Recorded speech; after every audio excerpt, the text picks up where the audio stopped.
Hi everyone, and my name is Shraddha Khapra, and I'll be your teacher for the batch. You can find me on LinkedIn or on YouTube. I am an ex Microsoft software engineer. मैंने साथ में अपनी 2 internships भी Microsoft के अंदर as a software engineer intern की है. I was also a machine learning intern at DRDO, and I was also an invitee for the Google SPS program for my batch. I've been teaching coding to students for almost 4 years now, and there are a lot of my students who are currently working at good product based companies, चाहे वो मैंग companies के अंदर हो गया या startups के अंदर हो गया या दूसरी मिड साइज कंपनीज के अंदर हो गया. तो अपने इस कोर्स के अंदर हम C++ एंड DSA को डिटेल में पढ़ने वाले हैं. तो जब भी हम DSA को पढ़ने की बात करते हैं, I see it as a 3 step process. सबसे पहला इंपॉर्टेंट प्रोसेस होता है टू लर्न द लैंग्वेज, यानी C++ लैंग्वेज के ऊपर हमारी एक स्ट्रॉन्ग कमांड होनी चाहिए, जिसमें जनरली हमें 10 to 15 डेज लगते हैं. तो जो हमारी स्टार्टिंग के 7 चैप्टर्स होंगे, उनके अंदर हम डीप डाइव करके C++ पर एज अ लैंग्वेज फोकस कर रहे होंगे. उसके बाद सेकेंड स्टेप आता है to learn data structures and algorithms. तो अपना जो पूरा बाकी का बैच का टाइम होगा, उसके अंदर हम DSA के डिफरेंट एल्गोरिथम्स या डिफरेंट डेटा स्ट्रक्चर्स को स्टडी कर रहे होंगे. And third step, which is the most crucial step, that is to practice and practice. तो इसीलिए हर चैप्टर के साथ हम एक तो क्लास के अंदर यानी लेक्चर के अंदर अपने काफ़ी सारे प्रैक्टिस क्वेश्चंस को सॉल्व कर रहे होंगे, साथ के साथ हर चैप्टर के साथ हमारे पास असाइनमेंट क्वेश्चंस होंगे टू प्रैक्टिस मोर क्वेश्चंस, ताकि जितनी ज़्यादा हमारी प्रैक्टिस हो उतना ज़्यादा हमारा लॉजिक स्ट्रॉन्ग बनेगा प्रोग्रामिंग के अंदर.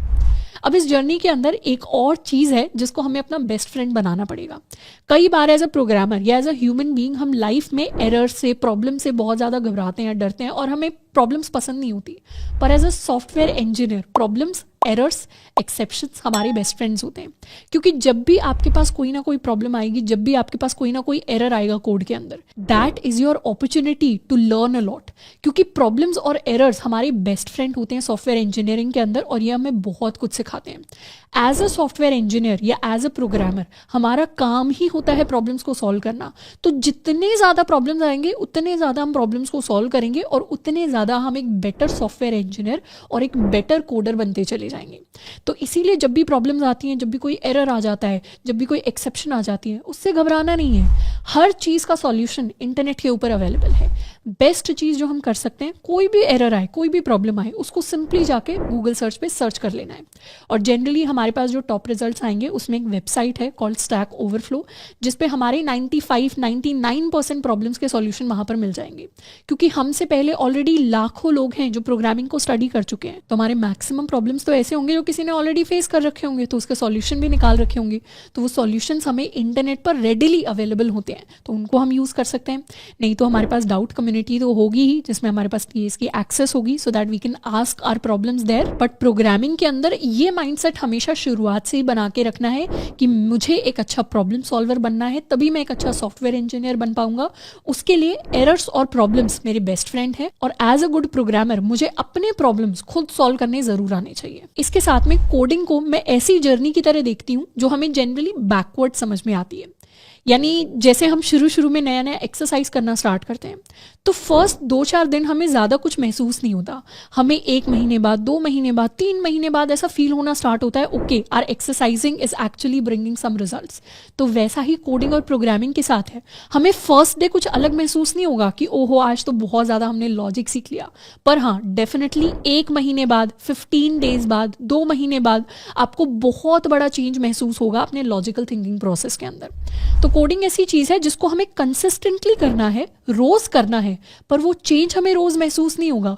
वो चेंज हमें बैकवर्ड्स, पीछे की तरफ देख के महसूस हो रहा होगा कि अच्छा 1 महीने पहले से अब मेरा लॉजिक इतना स्ट्रांग हो गया है, 1 महीने बाद अब मेरा लॉजिक और ज़्यादा स्ट्रांग हो गया है, अब तीसरे महीने में अब मेरा लॉजिक बहुत ज़्यादा स्ट्रांग हो गया है. तो इस तरीके से हमें प्रोग्रामिंग को एज अ जर्नी देखना है, जो काफ़ी महीनों की जर्नी है DSA सीखने वाली, जिसके अंदर हम काफ़ी ज़्यादा चीज़ें प्रैक्टिस कर रहे होंगे, नई नई चीज़ें सीख रहे होंगे, उन्हें इंप्लीमेंट कर रहे होंगे. तो प्रोग्रामिंग की इस जर्नी के अंदर 2 चीज़ें सबसे ज़्यादा इंपॉर्टेंट है. सबसे पहला है सेल्फ बिलीफ.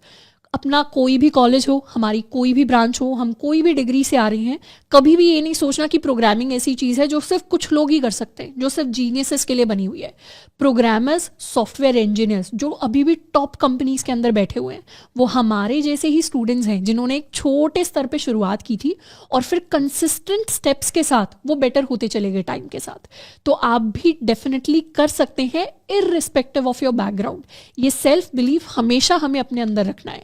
ज़रूरी नहीं है एक अच्छा प्रोग्रामर बनने के लिए या एक अच्छी कंपनी क्रैक करने के लिए हमारा IIT बॉम्बे से होना ही ज़रूरी है या फिर हमारा एक बॉर्न जीनियस होना ज़रूरी है। प्रोग्रामिंग एक स्किल है जिसे टाइम और एफर्ट लगाकर कोई भी सीख सकता है। और सेकेंड चीज़ जो हमारे पास होनी चाहिए दैट इज़ डिसिप्लिन। कंसिस्टेंसी के साथ रोज बैठकर हमें लेक्चर्स को कंप्लीट करना है, असाइनमेंट क्वेश्चंस को कंप्लीट करना है, चीज़ें ज़्यादा से ज़्यादा प्रैक्टिस एंड रिवाइज करनी है, अपने खुद के नोट्स बनाने की कोशिश करनी है। अगर हम कंसिस्टेंट रहेंगे इस जर्नी के अंदर तो डिसिप्लिन अपने आप हमारा बनता चला जाएगा और जितने ज़्यादा आप डिसिप्लिन हैं उतना ज़्यादा प्रोग्रामिंग के ऊपर हमारी पकड़ अच्छी होगी।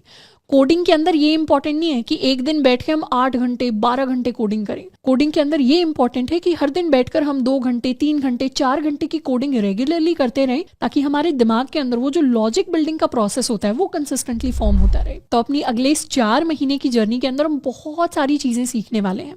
तो इस जर्नी को सेल्फ बिलीफ एंड डिसिप्लिन के साथ हमें टैकल करना है और हमारी पूरी कोशिश रहेगी कि हम आपको वो सारे के सारे रिसोर्सेज और वो सारे के सारा गाइडेंस प्रोवाइड करें जो शायद किसी Tier 1 कॉलेज के कंप्यूटर साइंस ब्रांच के किसी टॉप स्टूडेंट के पास होती है। तो हमारी तरफ से गाइडेंस की, मेंटोरशिप की, रिसोर्सेज की आपको बिल्कुल कमी महसूस नहीं होगी। बस आपको अपना हार्डवर्क और अपने एफर्ट्स को 100% रखना है। तो शुरुआत करते हैं अपनी इस प्रोग्रामिंग जर्नी के साथ। Hi everyone. तो प्लेसमेंट या इंटर्नशिप की तैयारी करने से पहले हमें उसका एक बेसिक आइडिया होना चाहिए और उसका प्रोसेस पता होना चाहिए। जनरली जब भी हम इंडस्ट्री के अंदर टेक कंपनीज़ की बात करते हैं तो 2 तरीके की टेक कंपनीज़ हैं जो एग्जिस्ट करती हैं। एक होती है हमारी सर्विस बेस्ड कंपनीज़ और एक होती है हमारी product based companies. Service based companies के अंदर हमने TCS का नाम सुना होगा, हमने इन्फोसिस का नाम सुना होगा। तो जनरली ये जो कंपनीज़ होती हैं ये सर्विस बेस्ड इंडस्ट्री के अंदर आती हैं। जबकि प्रोडक्ट बेस्ड कंपनीज़ के अगर एग्जाम्पल्स की बात करें तो Microsoft is one of them, Google is one of them, Amazon is one of them. तो जनरली सर्विस बेस्ड कंपनीज दूसरी टेक कंपनीज या दूसरी नॉन टेक कंपनीज को टेक सर्विसेज प्रोवाइड करती हैं, जबकि प्रोडक्ट बेस्ड कंपनीज अपने खुद के प्रोडक्ट्स बना रही होती हैं।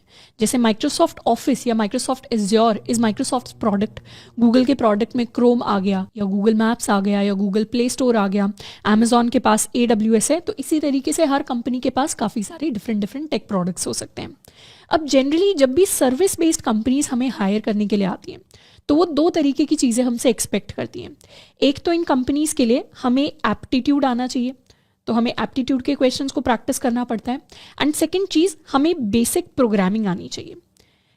यानी बहुत ज़्यादा हाई लेवल ऑफ प्रोग्रामिंग यहाँ पर एक्सपेक्टेड नहीं होती। अगर हमें बेसिक प्रोग्रामिंग आती है, थोड़े बहुत 2-4 हमें डेटा स्ट्रक्चर्स एल्गोरिथम्स आते हैं, तो जनरली उसके बेसिस पर हम मैक्सिमम क्वेश्चन सॉल्व कर सकते हैं।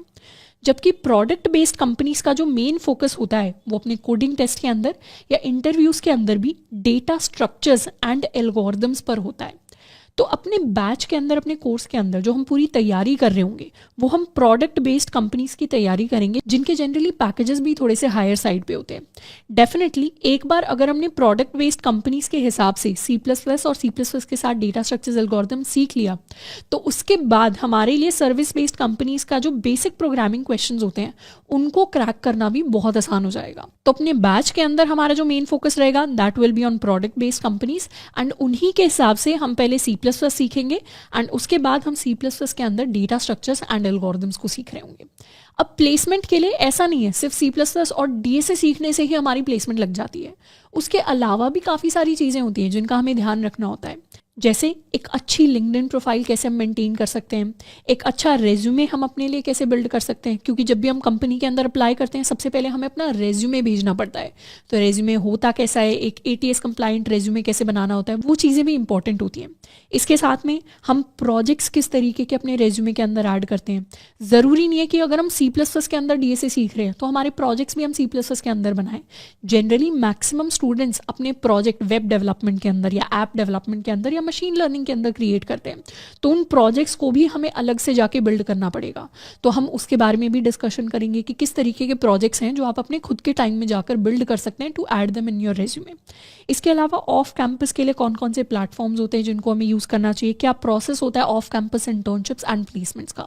ऑफ कैंपस का मतलब एग्जैक्टली क्या होता है। ब्रीफ में अगर बताऊं तो ऑफ कैंपस का मतलब होता है कि हम खुद कंपनीज के पास जा रहे हैं और अपनी एप्लीकेशन को सबमिट कर रहे हैं एक जॉब या फिर एक इंटर्नशिप के लिए।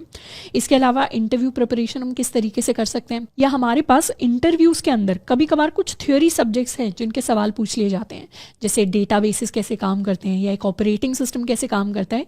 ये कंप्यूटर साइंस के कुछ थ्योरी सब्जेक्ट्स होते हैं जिनसे रिलेटेड कभी कभार हमसे सवाल पूछ लिए जाते हैं, तो इनके भी नोट्स हम कहाँ से इन थ्योरी सब्जेक्ट्स को पढ़ सकते हैं। ये सारी जो इंपॉर्टेंट चीजें हैं इनसे रिलेटेड हम अपने मेंटोरशिप सेशंस के अंदर मिलकर डिस्कस कर रहे होंगे, यानी किस तरीके से एक लिंक्डइन प्रोफाइल बनानी, किस तरीके से रेज्यूमे बनाना है, किस तरीके से ऑफ कैंपस के अंदर अप्लाई करना है। ये जो इंपॉर्टेंट एस्पेक्ट्स हैं प्लेसमेंट और इंटर्नशिप के, इन सबसे रिलेटेड हमारे बैच के अंदर हमारे मेंटोरशिप सेशंस हो रहे होंगे। एंड C++ एंड DSA की जो सारी चीजें हैं इन चीजों को हम कवर करेंगे अपने लेक्चर्स के अंदर। अब लेक्चर्स की अगर बात करें तो लेक्चर्स के लिए हमारा ऑल्टरनेट डे शेड्यूल रहेगा, यानी अगर फर्स्ट डे हमारा लेक्चर आया है तो सेकंड डे हमारी छुट्टी होगी, फिर थर्ड डे हमारा लेक्चर आएगा, फिर फोर्थ डे हमारा ऑफ होगा, फिर फिफ्थ डे हमारा लेक्चर आएगा। और ये जो ऑफ डे है ये बेसिकली आपको दिया गया है अपने असाइनमेंट क्वेश्चंस को कंप्लीट करने के लिए, कोई भी अगर चीज आपको रिवाइज करनी है उन चीजों को रिवाइज करने के लिए। तो अगर देखा जाए तो 2 दिन हमारे पास होंगे एक लेक्चर को कंप्लीट करने के लिए, which is more than sufficient. और अगर आपके पास एक्स्ट्रा टाइम बचता है तो हमें ज्यादा से ज्यादा चीजों को प्रैक्टिस करने की जरूरत है। इसके साथ में अगर हमें कोई भी डाउट्स आते तो उसके लिए हम अपनी कम्युनिटी को ज्वाइन कर सकते हैं, which will be our Discord community, जिसमें हमारे पास TAs होंगे टू सॉल्व आवर डाउट्स। तो हम अपने डाउट्स को पूछ सकते हैं। तो हमारी फर्स्ट प्रायोरिटी तो यही होनी चाहिए कि अपने डाउट्स को हम खुद सॉल्व करें, क्योंकि अच्छा प्रोग्रामर वही है जो अपनी प्रॉब्लम्स को खुद सॉल्व करना सीख जाए। पर शुरुआती स्टेजेस में हो सकता है हमें काफ़ी सारे डाउट्स आए, तो उसके लिए हमें TAs को एक्सेस करना है for our doubt solving. And third चीज जो हर लेक्चर के साथ हमें मिल रही होगी वो होंगे हमारे असाइनमेंट क्वेश्चंस। हर चैप्टर के साथ आपको असाइनमेंट क्वेश्चंस दिए जाएंगे। इन क्वेश्चंस को करना बहुत इंपॉर्टेंट है। ये मैक्सिमम जो क्वेश्चंस होंगे वो हमारे क्लासिकल DSA क्वेश्चंस के ऊपर बेस्ड होंगे, यानी जनरल पैटर्न इन क्वेश्चंस का वो होगा जो इंटरव्यूज के अंदर या कोडिंग टेस्ट के अंदर एक्सपेक्टेड होता है, जो हमें आने ही आनी चाहिए। तो असाइनमेंट क्वेश्चंस को इग्नोर नहीं करना, इन्हें बिल्कुल पॉजिटिवली हमें सॉल्व करना है नेक्स्ट लेक्चर आने से पहले। प्री रिक्विजिट्स की अगर बात करें तो एज सच लर्निंग वाइज हमारा कोई प्री रिक्विजिट नहीं है, यानी अगर आज तक हमने कोई भी प्रोग्रामिंग लैंग्वेज के अंदर कुछ भी कोडिंग नहीं की तो कोई परेशानी की बात नहीं है। हम बिल्कुल 0 लेवल से लेके एडवांस लेवल तक चीज़ों को कर रहे होंगे। पर कुछ लॉजिस्टिक प्री रिक्विजिट्स हैं जो हमारे पास होनी चाहिए। जैसे सबसे पहली चीज़ जो हमारे पास होनी चाहिए वो है एक लैपटॉप या फिर एक कंप्यूटर, एंड उसके साथ में एक स्टेबल इंटरनेट कनेक्शन। क्योंकि आप लेक्चर्स देख रहे होंगे, आप लाइव क्लासेस अटेंड कर रहे होंगे, तो उस केस में हमें इंटरनेट की ज़रूरत पड़ेगी। साथ में हमारे पास एक लैपटॉप या कंप्यूटर होना चाहिए जिसके ऊपर हम अपना कोड लिख सकें, क्योंकि कोडिंग करने के लिए हमारे पास कुछ सॉफ्टवेयर्स की हमें ज़रूरत होती है जो हम अपने लैपटॉप या कंप्यूटर के ऊपर इंस्टॉल करते हैं, फिर हम उनके ऊपर कोड कर पाते हैं। जनरली कुछ सॉफ्टवेयर्स हमें मोबाइल के ऊपर भी कोड करना अलाउ करते हैं, पर मेरी जेन्युइन एडवाइस आपको यही होगी कि अगर हम टेक डोमेन के अंदर प्लेसमेंट्स या इंटर्नशिप्स के लिए सीरियस हैं तो वहाँ पर हमें एक लैपटॉप या फिर एक कंप्यूटर ज़रूर ले लेना चाहिए। इसमें अगर हमारा बजट कम है तो हमें बिल्कुल हाई एंड लैपटॉप्स या कंप्यूटर्स लेने की ज़रूरत नहीं है। जितना भी आपके बजट में फिट इन हो रहा है उसको आप प्रेफर कर सकते हैं। जैसे मैं अपना एग्जाम्पल लूँ तो मैंने जो लिया था अपने टाइम पे, यानी 2017 के अंदर मैंने एक i3 प्रोसेसर वाला लैपटॉप लिया था, जो जनरली सबसे कम कॉन्फ़िगरेशन वाला लैपटॉप होता है, और उसके ऊपर बिना किसी परेशानी के आप पूरा DSA कर सकते हैं। आप अपने डिफरेंट वेबसाइट्स को एक्सेस करके क्वेश्चन सॉल्व कर सकते हैं, और आप चाहें तो वेब डेवलपमेंट में भी मैक्सिमम चीज़ें i3 के ऊपर कर सकते हो। तो this is the minimum configuration जो बजट के हिसाब से मैंने आपको बता दिया, वरना जो भी आपका बजट अलाउ करे आप उस कॉन्फ़िगरेशन का लैपटॉप ले सकते हैं। सेकेंड चीज़ जो आपके पास होनी चाहिए that is a notebook and pen. अब मैं हमेशा एडवाइस करती हूँ कि नोट्स सबसे अच्छे वो होते हैं जो आप खुद बनाएं। डेफिनेटली हम भी आपको हेल्पफुल रिसोर्सेज देंगे जिनसे आप पढ़ सकते हैं, जिनको आप रेफर कर सकते हैं, पर हमेशा सबसे बढ़िया नोट्स वो ही होते हैं जिनको हम खुद बैठकर लिख रहे हो। क्योंकि DSA ऐसी चीज़ है जो आप एक बार पढ़ लेंगे, लेकिन उसके बाद अगर आपकी जॉब भी लग जाए, उसके बाद जब आप सेकेंड जॉब या थर्ड जॉब में स्विच कर रहे होंगे तब भी हो सकता है कंपनीज आपसे DSA पूछ रही हूँ। तो उस केस में बेस्ट होगा कि हमारे पास अपना एक सेट ऑफ नोट्स हो जिसको हम रेफर कर सकें। तो उसके लिए एक नोटबुक पेन ज़रूरी है। साथ में सेकेंड इंपॉर्टेंट रीज़न एक नोटबुक पेन होने का ये है कि कोडिंग का मतलब ये नहीं है कि हमें चीज़ें टाइप करनी है। ठीक है, एट द एंड हम चीज़ें टाइप ही कर रहे होते हैं, पर टाइपिंग कोडिंग नहीं होती। कोडिंग का मतलब होता है लॉजिक। जो लॉजिक आप पेपर पेन पे लिख सकते हैं उसको आप कोड के अंदर भी कन्वर्ट कर सकते हैं। तो generally maximum logic, maximum algorithms, maximum data structure जिनको हम करके देखेंगे, जिनको हम पढ़ेंगे, उनको पहले हम पेपर पेन के ऊपर सॉल्व करके देखेंगे, उसके बाद उसे हम कोड के अंदर कन्वर्ट करेंगे। तो पेपर पेन के ऊपर लॉजिक आना बहुत ज़रूरी है टू स्टार्ट लर्निंग कोडिंग। तो प्री रिक्विजिट्स में ये 2 चीज़ें हैं जो हमारे पास होनी चाहिए। उसके बाद जैसे हमारे पास लैपटॉप कंप्यूटर आ जाएगा, उसके ऊपर 2 चीज़ें हैं जो हमें इंस्टॉल करनी है। सबसे पहला हमें इंस्टॉल करना है code editor. Code editor is like a digital notebook. जैसे आज तक फिजिक्स, केमिस्ट्री, मैथ, जितनी भी चीज़ें हम पढ़ते आए हैं, सबको हम नोटबुक के ऊपर लिख लिख के पढ़ते आए हैं। तो वैसे ही कोड करने के लिए हमें पेपर पेन के ऊपर तो थोड़ा बहुत लिखना ही है, प्लस अपना जो फाइनल कोड होगा उसे हमें अपने लैपटॉप के अंदर एक डिजिटल नोटबुक के अंदर लिखना है। तो इसी डिजिटल नोटबुक को हम अपना कोड एडिटर कह देते हैं। जनरली कोड एडिटर्स की अगर बात करें तो मार्केट के अंदर बहुत सारे कोड एडिटर्स अवेलेबल है। अगर आप ऑलरेडी कोई ऐसा कोड एडिटर है जिसको C++ के लिए यूज़ करते आए हैं तो आप उसी को चाहें तो कंटिन्यू कर सकते हैं। बाकी मैं आपको जो एडवाइस करूंगी personally, that will be visual Studio code, और हम भी अपने पूरे कोर्स के अंदर सारा का सारा कोड विजुअल स्टूडियो कोड के ऊपर लिखते चले जाएंगे। विजुअल स्टूडियो कोड इसलिए एडवाइस कर रही हूँ बिकॉज सबसे ज़्यादा डेवलपर्स विजुअल स्टूडियो कोड को यूज़ करते हैं अपना कोड लिखने के लिए। सेकेंडली, आज हो सकता है आप इसको C++ के ऊपर डाउनलोड कर रहे हो सकता है 6 महीने बाद, 1 साल बाद आप वेब डेवलपमेंट आपका सीखने का मन करे या कुछ और सीखने का मन करे, तो वो सारा कोड भी आप विजुअल स्टूडियो कोड के अंदर ही लिख सकते हैं। आपको कुछ और इंस्टॉल करना नहीं पड़ेगा बाद में जाके। इसके अलावा it is built by Microsoft, it is really stable, it is free to use, it is open source. तो कोई हमें लाइसेंस खरीदने की ज़रूरत नहीं है, आप सिंपली जाके इसे डाउनलोड कर सकते हैं। सेकेंड चीज़ जो हमें इंस्टॉल करनी पड़ेगी अपने सिस्टम के ऊपर, that is a C++ compiler. C++ code को कंप्यूटर के ऊपर रन करने के लिए ये ज़रूरी है कि हमारा कंप्यूटर पहचान सके कि C++ कोड दिखता कैसा है, C++ कोड को एग्जीक्यूट, रन कैसे करवाना होता है। तो वो काम हमारे लिए कंपाइलर्स करते हैं। तो इसीलिए अपने सिस्टम के अंदर एक C++ कंपाइलर को सेटअप करना बहुत इंपॉर्टेंट है। अब ये जो दोनों चीज़ें हैं ये हमें पॉजिटिवली करनी है, चाहे आप मैक मशीन के ऊपर हैं, चाहे आप विंडोज़ मशीन के ऊपर हैं, चाहे आप लिनक्स मशीन के ऊपर हैं। सबसे पहले हमें विजुअल स्टूडियो कोड को इंस्टॉल करना है और सेकंड स्टेप है कि हमें C++ कंपाइलर को सेटअप करना है। ये दोनों स्टेप जैसे ही हमारे हो जाएंगे वैसे ही हम कोडिंग करने के लिए पूरी तरीके से तैयार होंगे। अब एज अ बिगनर अगर हमने नया नया लैपटॉप लिया है, नया नया कंप्यूटर लिया है, तो हो सकता है फर्स्ट टाइम सॉफ्टवेयर को इंस्टॉल करने में हमें थोड़ा सा एक्स्ट्रा टाइम लग जाए। क्योंकि जब हम फर्स्ट टाइम सॉफ्टवेयर को इंस्टॉल करते हैं, स्पेशली जब हम C++ कंपाइलर को इंस्टॉल करेंगे, तो हमारे पास एरर्स आ सकते हैं, हमारे पास बग्स आ सकते हैं, हमारे पास कुछ ऐसे एरर आएंगे जिसको समझने में हमें टाइम लगेगा। तो हो सकता है 2-4 दिन का हमें एक्स्ट्रा टाइम लग जाए इन चीज़ों को इंस्टॉल करने के लिए। पर फिर भी मैं आपको एडवाइस करूंगी इन चीज़ों को हमें बिल्कुल इंस्टॉल करना है।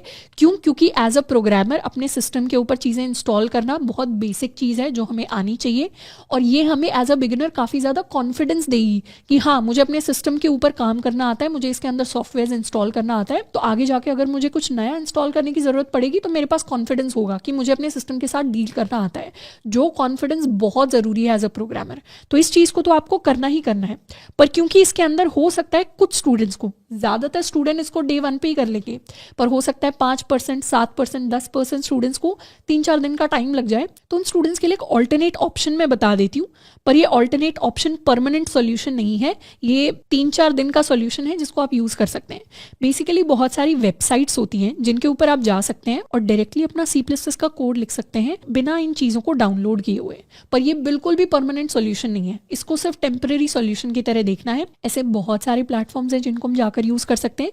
इनमें से एक फ्री प्लेटफॉर्म हमारे पास रेपलेट नाम से है, जिसके ऊपर जाकर हम अकाउंट बना सकते हैं अगर हमें इन्हें इंस्टॉल करने में थोड़ा बहुत भी इशू आ रहा है तो अगर कुछ दिन के लिए आपको इनको इंस्टॉल करने में इशू आएगा, कोई बात नहीं, TS से हेल्प लेनी है, खुद गूगल पे चीज़ें सर्च करके देखना है, स्टैक ओवरफ्लो पे चीज़ें सर्च करके देखना है, और इन द मीन टाइम हमें कोडिंग करने में परेशानी नहीं आए उतने टाइम के लिए हम रेपलेट को यूज़ कर सकते हैं। अपना सेम कोड हम जाकर रेपलेट के ऊपर रन कर सकते हैं।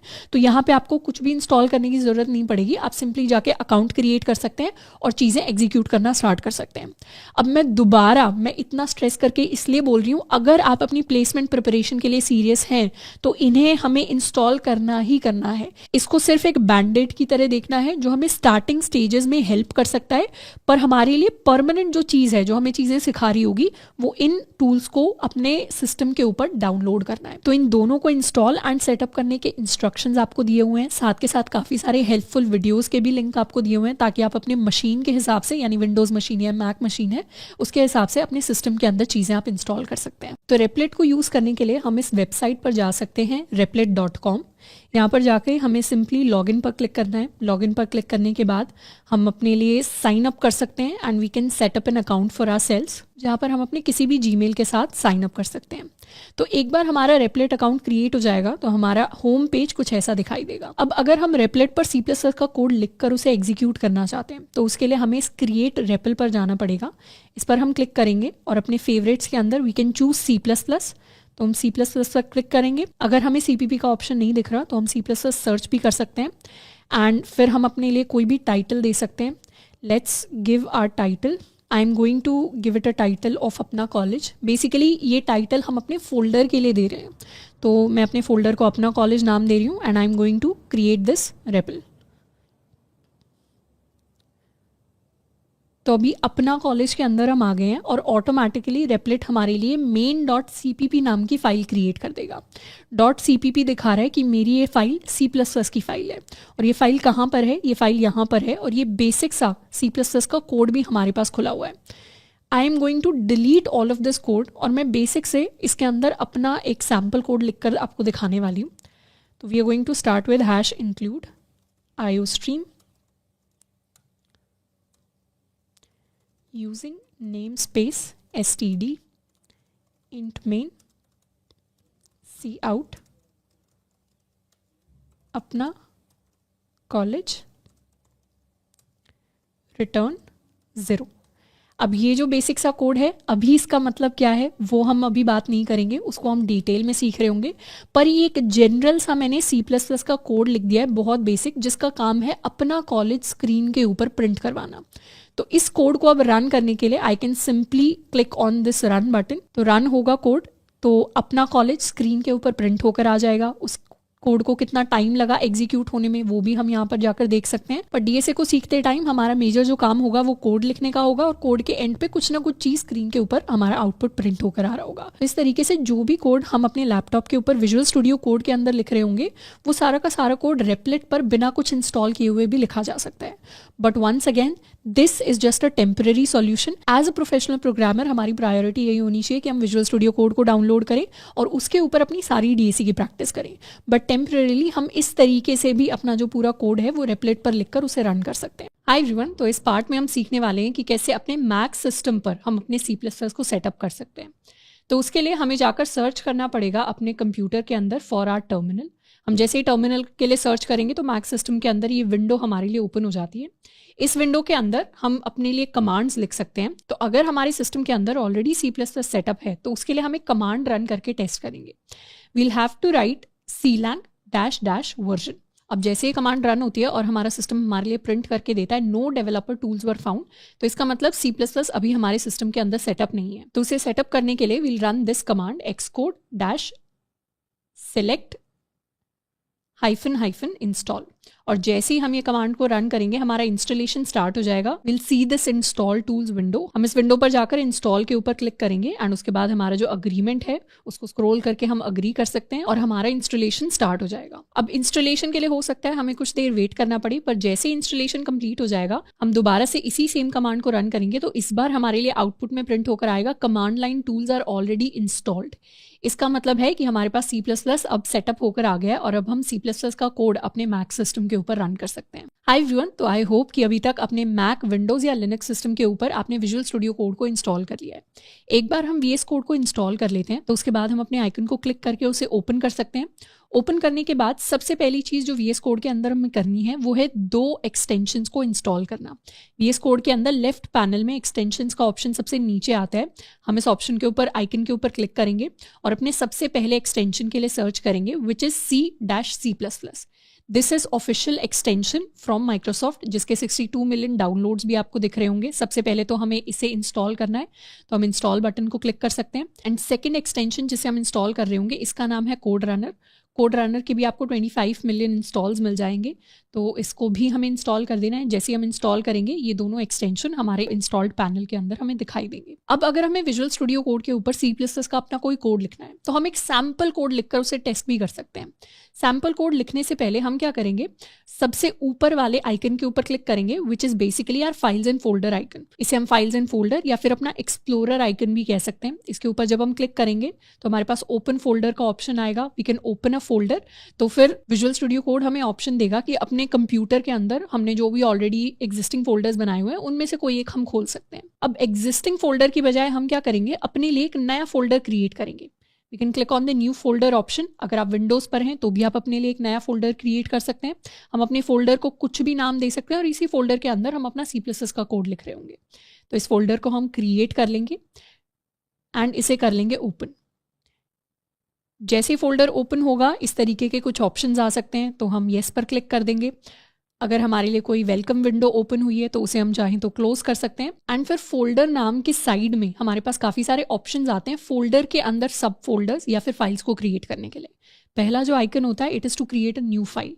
We can click on this icon, तो हमारे लिए एक नई फाइल क्रिएट होकर आ जाएगी और हमें अपनी इस फाइल को नाम देना है। हम अपनी फाइल को कुछ भी नाम दे सकते हैं। We can give it abc.cpp, we can give it first code first क्लास.cpp।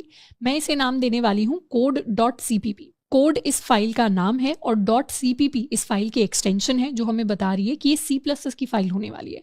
जैसे ही हम एंटर प्रेस करेंगे लिखकर, हमारे लिए C++ की एक फाइल क्रिएट हो जाएगी और इसी फाइल के अंदर हम अपना C++ का कोड लिख सकते हैं।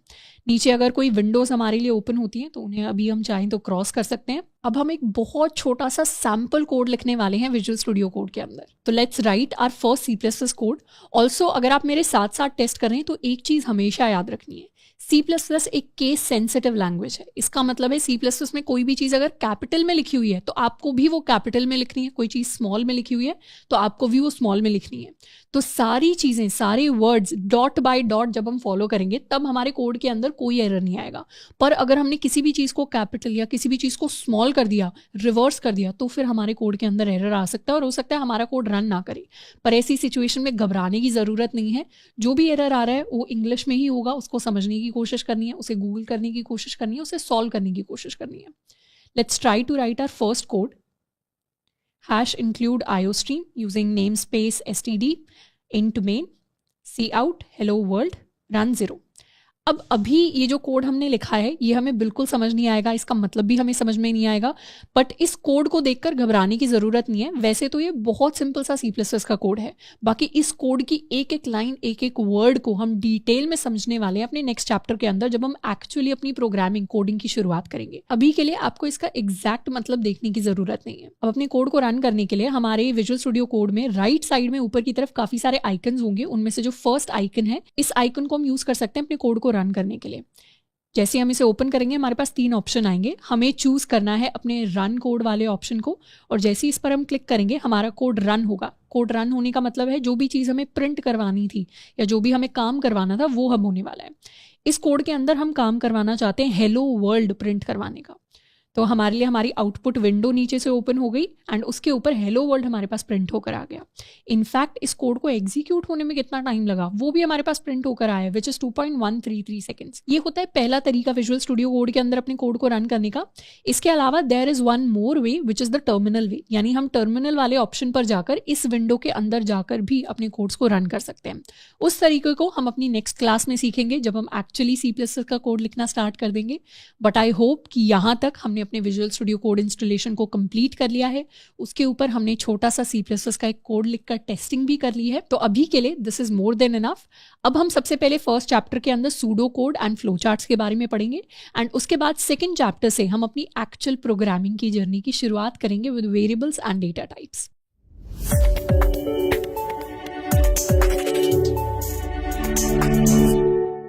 हाय एवरीवन, और हम फाइनली स्टार्ट करने वाले हैं अपने first chapter flow charts and pseudo codes के साथ। अब flow charts and pseudo code वैसे तो बहुत सिंपल सा हमारे लिए चैप्टर होने वाला है। Also this is an optional chapter for all दो स्टूडेंट्स जिन्होंने ऑलरेडी किसी ना किसी प्रोग्रामिंग लैंग्वेज के अंदर variables, data types, conditional statements जैसे इफ एल्स हो गया या लूप्स के बारे में पढ़ा हुआ है। इनफैक्ट ये इतना सिंपल चैप्टर्स है कि फ्लो चार्ट कोई भी 99.99% केसेस में कोई भी इंटरव्यूज में आपसे नहीं पूछ रहा होगा। हाँ, कभी कभार कॉलेज के अगर एग्जाम्स होते हैं आपके जिसमें C++ आपसे पूछी जाती है तो उसके अंदर फ्लो चार्ट के क्वेश्चंस हमारे मिडसेम्स या एंडसेम्स के अंदर आ सकते हैं। तो ये चैप्टर बहुत आसान होने वाला है और इस चैप्टर के अंदर हम एज सच कोई कोडिंग नहीं करेंगे। इस चैप्टर के अंदर कोडिंग के पीछे का लॉजिक कैसे बनाया जाता है हम उसे सीख रहे होंगे। यानी flow charts and pseudo codes coding के लॉजिकल बिल्डिंग ब्लॉक्स होते हैं जिनको हम सीख रहे होंगे इस चैप्टर के अंदर। अब इस चैप्टर को पढ़ने के लिए हमें एज सच किसी लैपटॉप कंप्यूटर की ज़रूरत नहीं है, हमें सिंपली एक पेपर पेन की ज़रूरत है जिसके ऊपर बार बार हम अपने फ्लो चार्ट्स या सूडो कोड को लिखकर या ड्रॉ करके प्रैक्टिस कर रहे होंगे। अब चैप्टर की शुरुआत से पहले एक और बहुत इंपॉर्टेंट टिप, जब भी किसी भी चैप्टर के अंदर, सिर्फ इस नहीं, आने वाले किसी भी चैप्टर के अंदर अगर कोई प्रैक्टिस क्वेश्चन होता है या कोई दूसरी चीज़ हम प्रैक्टिस कर रहे हैं जिसके बारे में ऑलरेडी हम थोड़ा बहुत डिस्कस कर चुके हैं, जिसको हम पढ़ चुके हैं, बस उसके क्वेश्चंस प्रैक्टिस कर रहे हैं, तो हमेशा वहाँ पर लेक्चर को पॉज करना है और एक बार खुद से प्रैक्टिस क्वेश्चंस को ज़रूर सॉल्व करने की कोशिश करनी है। क्योंकि जब हम खुद से प्रैक्टिस क्वेश्चंस को सॉल्व करना सीखेंगे या उसे खुद से करने की कोशिश करेंगे तभी एक्चुअल लॉजिक बिल्डिंग होती है। तो इसीलिए किसी भी क्वेश्चन को देख के घबराना नहीं है, एक बार सॉल्व करने की कोशिश जरूर करनी है, चाहे वो हमसे सॉल्व हो चाहे वो हमसे सॉल्व ना हो। तो अब शुरुआत करते हैं अपने चैप्टर के साथ। सबसे पहले बात करेंगे फ्लो चार्ट्स की। What are flow charts? Flow charts are basically diagrams to represent solution of a problem. अब कोडिंग क्या है? कोडिंग बेसिकली है कि रियल लाइफ के अंदर बहुत सारी प्रॉब्लम्स हमें मिलती हैं, काफ़ी सारे सवाल हमारे पास होते हैं, तो उनके हम सॉल्यूशन निकालते हैं with the help of code. तो इसीलिए लॉजिकली पहले हमें ये समझना चाहिए कि कोई भी प्रॉब्लम दुनिया की हमारे पास आती है तो उस प्रॉब्लम का सॉल्यूशन निकालने का क्या लॉजिकल प्रोसेस होता है। एक बार हमने वो सिंपल सा लॉजिकल प्रोसेस देख लिया, उसके बाद उसी लॉजिकल प्रोसेस को हम कोडिंग करने में अप्लाई कर देंगे। अब वैसे तो ये सारी थ्योरेटिकल बातें हैं, इतना हमें अभी समझ में नहीं आ रहा होगा कि हम क्या बातें कर रहे हैं क्वेश्चंस एंड सॉल्यूशंस की, पर धीरे धीरे हर एक चैप्टर के साथ हम क्वेश्चंस के सॉल्यूशंस निकालना सीख रहे होंगे। अब फ्लो चार्ट डायग्राम के थ्रू सॉल्यूशंस निकालने का तरीका है, तो इसी तरीके के डायग्राम्स को हम ड्रॉ कर करके डिफरेंट प्रॉब्लम्स को सॉल्व कर रहे होंगे। तो सबसे पहले तो बात करते हैं कि कोई भी अगर हमें प्रॉब्लम दी जाती है तो किसी भी प्रॉब्लम का हम किस तरीके से सॉल्यूशन निकालते हैं। जनरली लॉजिकल तरीका क्या होता है कि मान लो अगर हमें कोई बड़ी प्रॉब्लम दी जिसका हमें एकदम से सॉल्यूशन समझ में नहीं आ रहा, तो हम क्या करते हैं, हम अपनी प्रॉब्लम को स्मॉल पार्ट्स में ब्रेक करते हैं। जैसे फॉर एग्जाम्पल हमारे लिए प्रॉब्लम है कि हमें मैगी बनानी है, अब हमें नहीं पता मैगी कैसे बनानी है, तो हम क्या करेंगे, मैगी बनाने की प्रॉब्लम को हम छोटे पार्ट्स के अंदर ब्रेक डाउन करेंगे। जैसे मैगी के लिए हमें एक पतीला चाहिए होता है, उसके लिए आग चाहिए होती है, उसके अंदर पानी डालना होता है, तो इस तरीके के छोटे पार्ट्स के अंदर उसको ब्रेक डाउन करेंगे और फिर इन पार्ट्स को हम लॉजिकली अरेंज करेंगे।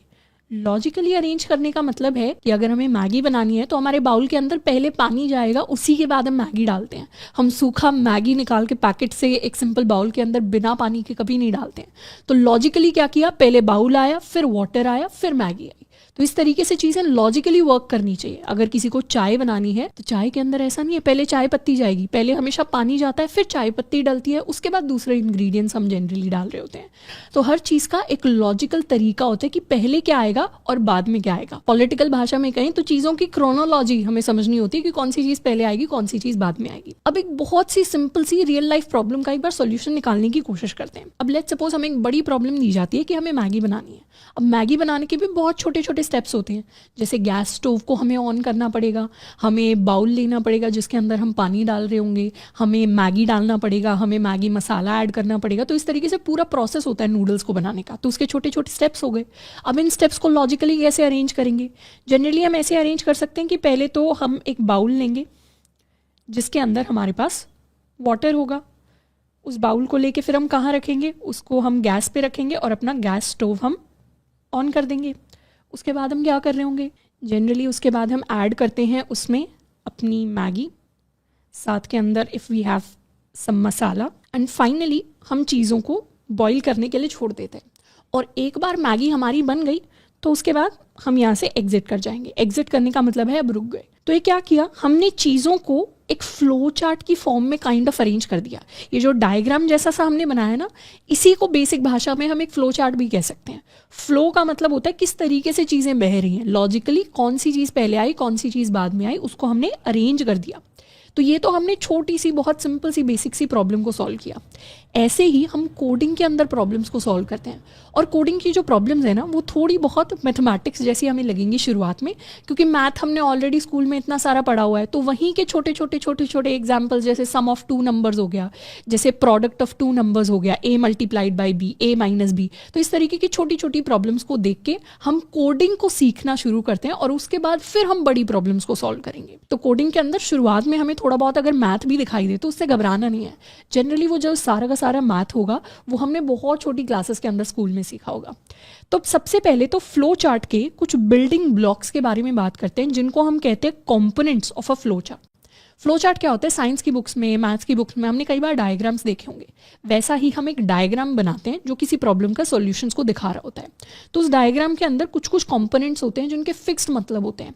जैसे फॉर एग्जाम्पल, हमेशा जब भी हम कोई फ्लो चार्ट ड्रॉ करेंगे उसकी शुरुआत होगी इस स्टार्ट ब्लॉक के साथ, इसको हम ब्लॉक कहते हैं, और उसको ख़त्म करेंगे हमेशा हम एक एग्जिट ब्लॉक के साथ। तो ये ब्लॉक क्या है? ये एक ओवल शेप का, अंडाकार शेप का ब्लॉक है जिसके अंदर मैंने स्टार्ट लिख दिया, तो मतलब यहाँ से मेरा एक सॉल्यूशन शुरू हो रहा है और एग्जिट पे मेरा एक सॉल्यूशन खत्म हो रहा है। इसके अलावा हमारे पास पैरेललोग्राम शेप होती है जो इनपुट के लिए या आउटपुट के लिए यूज़ होती है। अब इनपुट आउटपुट कहने का क्या मतलब है? फॉर एग्जाम्पल, हम सब ने अपने फ़ोन पे गूगल क्रोम यूज़ किया होगा। गूगल क्रोम या सफारी आप यूज़ करते होंगे अगर आपके पास मैक या एप्पल के डिवाइसेस हैं, या कई सारे कुछ स्टूडेंट्स होंगे जो माइक्रोसॉफ्ट एज यूज़ करते हैं, मतलब ब्राउज़र्स यूज़ करते होंगे चीज़ें सर्च करने के लिए। तो ब्राउज़र कैसे वर्क करता है? ब्राउज़र ऐसे वर्क करता है कि उसके अंदर हम कुछ भी वर्ड टाइप करते हैं। फॉर एग्जाम्पल, मैंने वर्ड टाइप कर दिया अपना कॉलेज, तो ब्राउज़र क्या देता है मुझे? मीनिंग उसका दे देता है किसी भी वर्ड का, या उससे रिलेटेड लिंक्स मुझे दे देता है, या काफ़ी सारी और डिफरेंट चीज़ें दे देता है। अब ब्राउज़र का काम क्या है? उसके अंदर जो भी इनपुट आएगा, जैसे जो भी हम उसके ऊपर लिखेंगे, उसके बेसिस पर कुछ आउटपुट देना। तो इनपुट होता है कोई भी चीज़ जो ली जाती है, उसके बाद ब्राउज़र का अपना, गूगल क्रोम ने अपना कुछ बहुत बड़ा सा लाखों लाइनों का कुछ कोड लिख रखा होगा, वो कोड रन करेगा और उसके बेसिस पे वो कुछ आउटपुट प्रोड्यूस करेगा, कुछ वेबसाइट्स हमें दिखाएगा, कुछ मीनिंग्स हमें दिखाएगा। तो वैसे ही हमारे भी जितने C++ के कोड होंगे उसमें कुछ जनरली इनपुट होगा और उसमें कुछ आउटपुट होगा।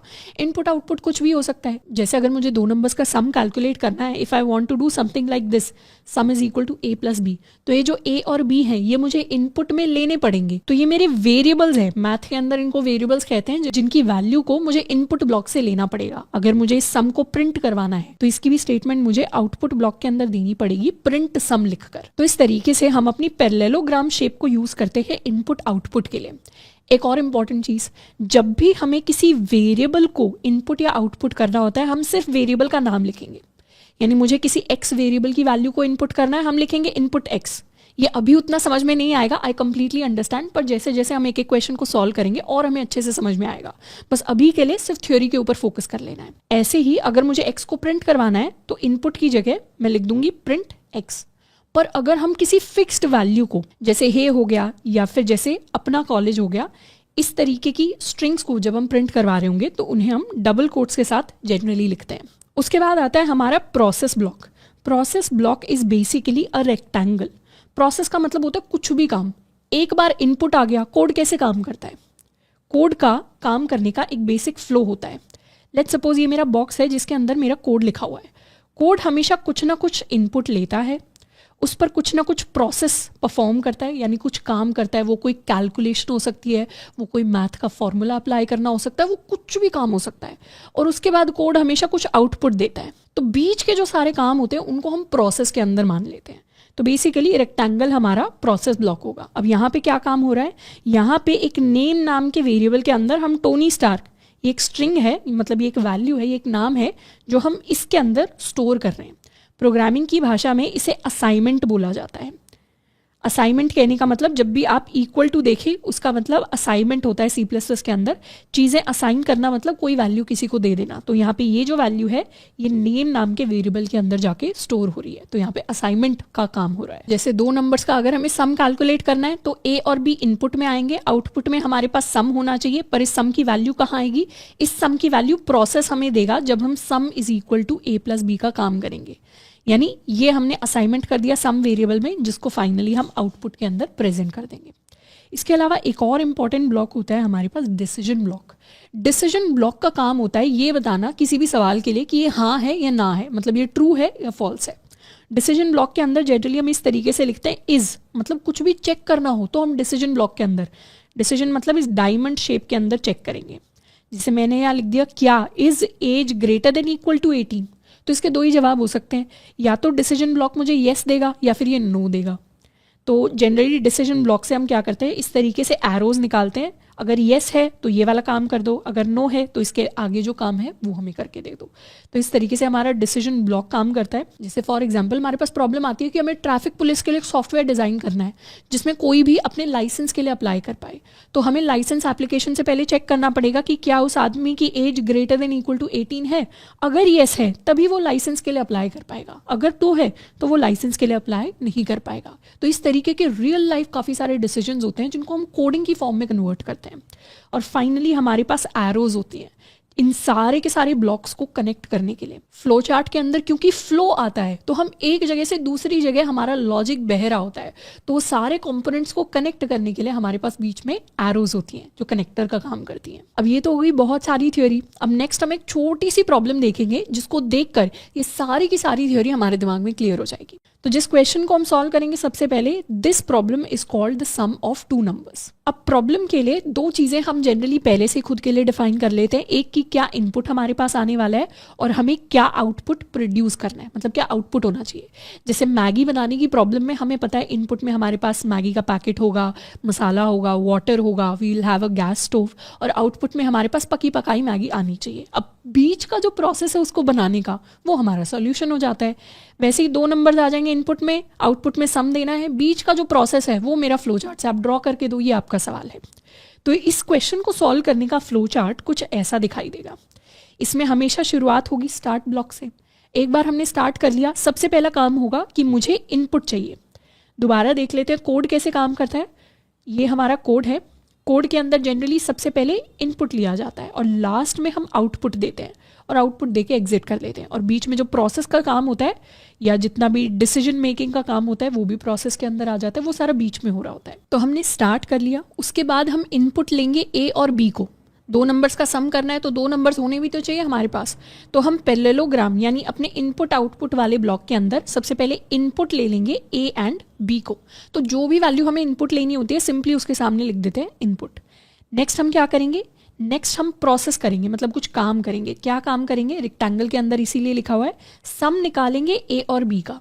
तो हमने ए और बी की वैल्यू निकाली और उसे असाइन कर दिया अपने एक सम वेरिएबल के अंदर। वेरिएबल्स क्या होते हैं उसको हम डिटेल में नेक्स्ट चैप्टर में पढ़ेंगे, पर यहाँ पे सम क्या है, एक और वैल्यू है, एक और वेरिएबल है जिसके अंदर वो वैल्यू जाके स्टोर हो गई।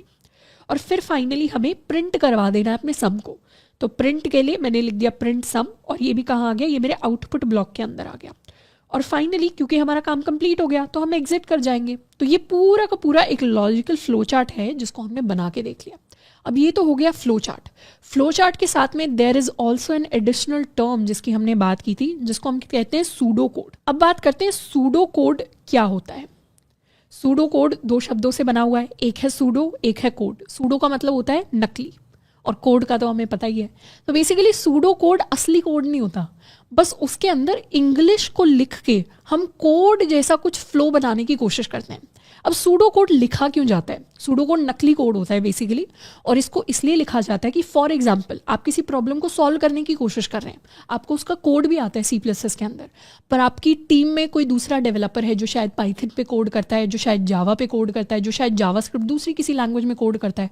अब आपको अपना लॉजिक उन्हें समझाना है, तो आप अपना लॉजिक उन्हें कैसे समझाओ, क्योंकि उनको तो C++ आती नहीं, तो आप सूडो कोड लिखकर अपना लॉजिक उन्हें समझा सकते हैं।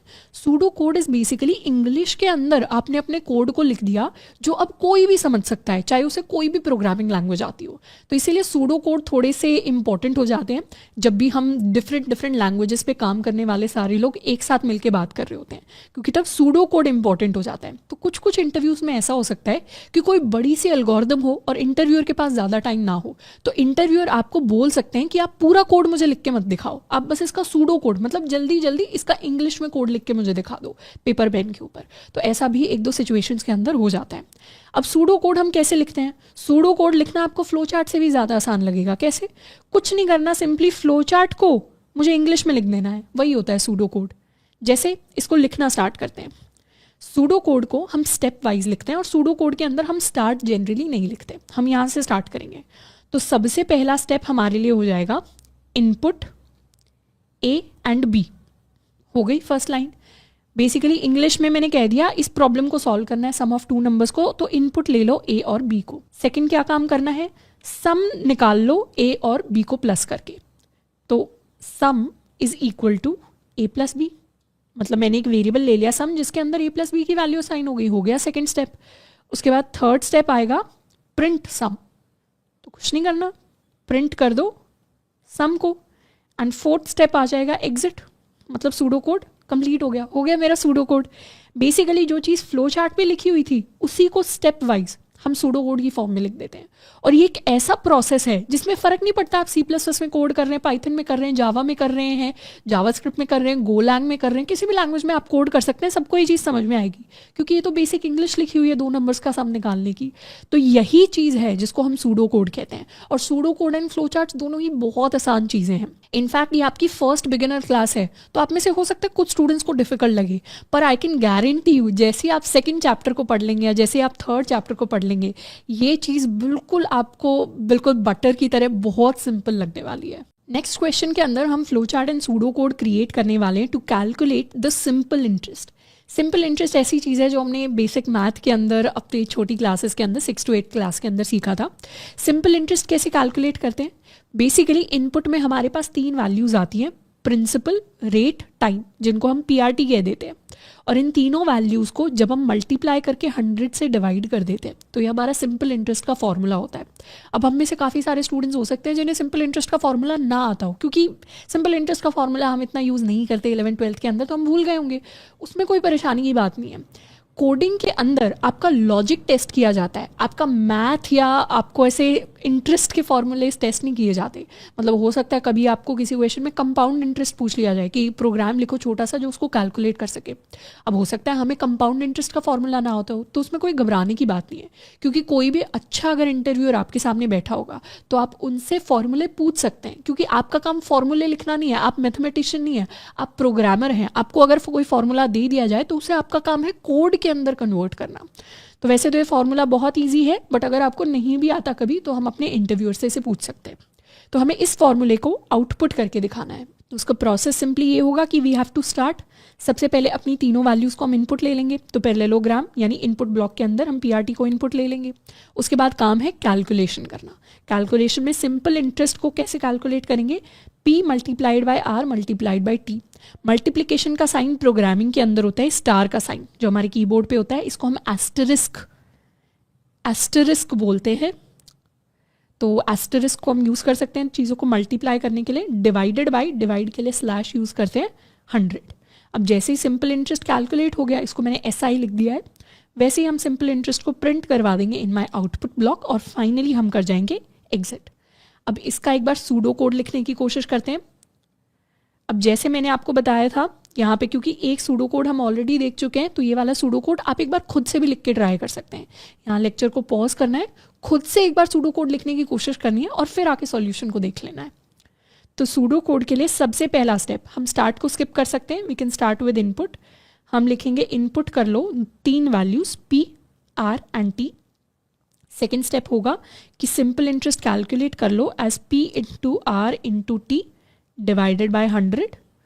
थर्ड स्टेप होगा कि प्रिंट कर लो अपने सिंपल इंटरेस्ट को, मतलब वो आउटपुट में आ गया। प्रिंट करने का मतलब है आउटपुट में आ गया। प्रिंट हम इसलिए यूज़ कर रहे हैं क्योंकि हम स्क्रीन के ऊपर आउटपुट करने वाले हैं, तो उसको हम प्रिंट कह देते हैं जनरली। और फोर्थ हो जाएगा exit. So this is the pseudo code to calculate simple interest. Next सवाल जैसे हम सॉल्व करने वाले हैं, that is to print maximum of 2 numbers. अब लॉजिकली अगर हमें कोई भी नंबर दिए जाते हैं, लेट्स सपोज हमें 3 और 5 दिया जाता है, तो दोनों का लार्जेस्ट कौन सा होगा? हम इसको इससे कंपेयर कर लेंगे, क्या 3 5 से बड़ा है, यस या नो? अगर नो है तो उसका मतलब 5 बड़ा है, अगर येस है तो उसका मतलब 3 बड़ा है। ऐसे हमारा लॉजिकल दिमाग वर्क करता है कि हम एक को दूसरे से कंपेयर कर लेते हैं। तो ये जो कंपैरिजन का काम होता है, मतलब चेक करने का काम होता है कि ये चीज़ सच है या नहीं है, इसे हम डायमंड ब्लॉक के अंदर करते हैं, यानी अपने डिसीजन ब्लॉक के अंदर। तो उसी के लिए हमने सिंपल सा कोड लिख रखा है। हमें इनपुट में 2 नंबर्स दिए जाएंगे A और B, और सिंपली हमें आउटपुट करना है larger of A and B. अब उसके लिए सबसे पहले तो हम स्टार्ट कर लेंगे। स्टार्ट करने के बाद सबसे पहले हम इनपुट करेंगे अपने दोनों नंबर्स को which are A and B. फिर हम चेक करेंगे is A greater than B, या तो आंसर येस आएगा या फिर आंसर नो आएगा। अगर ए ग्रेटर देन बी का आंसर येस है तो येस वाली एरो यहाँ पर कनेक्ट हो जाएगी, जिसको हम लिख सकते हैं अगर ए बड़ा है तो प्रिंट कर दो ए की वैल्यू को, अगर ए बड़ा नहीं है तो प्रिंट कर दो बी की वैल्यू को। और जैसे दोनों में से कोई भी प्रिंट हो जाए वैसे ही कर जाए एग्जिट। जैसे ए की वैल्यू लेट्स सपोज हमारे पास है 2 और बी की वैल्यू लेट्स सपोज हमारे पास है 7। तो पहले तो हम ए और बी को इनपुट कर लेंगे, फिर चेक करेंगे क्या 2 ग्रेटर देन 7 है, इसका आंसर आएगा नो। जैसे ही नो आएगा हम क्या कर देंगे, प्रिंट कर देंगे बी को, बी मतलब 7 को मैंने आउटपुट कर दिया यहाँ पे, और फिर हम कर जाएंगे एग्जिट। तो 7 जो कि लार्जर ऑफ 2 नंबर्स था वो हमारे पास प्रिंट होकर आ जाएगा।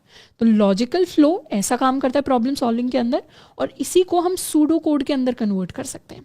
कैसे करेंगे सूडो कोड के अंदर, let's try to write the pseudo code. Pseudo code में फर्स्ट स्टेप काफ़ी सिंपल है, it is to input A and B. Second step है डिसीजन ब्लॉक का। अब डिसीजन ब्लॉक को सूडो कोड में लिखने के लिए हम इफ एल्स को यूज़ करेंगे। इफ एल्स क्या होता है उसको बात करने से पहले एक और पॉइंट है जो मैं बता दूं, सूडो कोड के एज सच कोई फिक्स्ड रूल्स नहीं होते, क्योंकि सूडो कोड क्या है, जनरल इंग्लिश ही है। बेसिकली ऐसी इंग्लिश में आपको अपना कोड लिखना है जो सबको समझ में आ जाए, तो उसके एज सच कोई हार्ड एंड फास्ट रूल्स नहीं है। अगर आप अपने हिसाब से भी थोड़ा सा उसके अंदर वर्ड्स या ऐसी चीज़ें यूज़ कर देंगे जिससे मतलब समझ में आ रहा है तो कोई परेशानी की बात नहीं है। तो हम थोड़ा बहुत सूडो कोड को अपने हिसाब से कर सकते हैं। इनफैक्ट एक प्रॉब्लम को, सेम प्रॉब्लम को सॉल्व करने के डिफरेंट फ्लो चार्ट्स भी क्रिएट हो सकते हैं, क्योंकि अगर एक प्रॉब्लम को सॉल्व करने के मल्टीपल सॉल्यूशंस हैं तो मतलब मल्टीपल फ्लो चार्ट्स क्रिएट हो सकते हैं, तो उसमें भी कोई प्रॉब्लम नहीं है।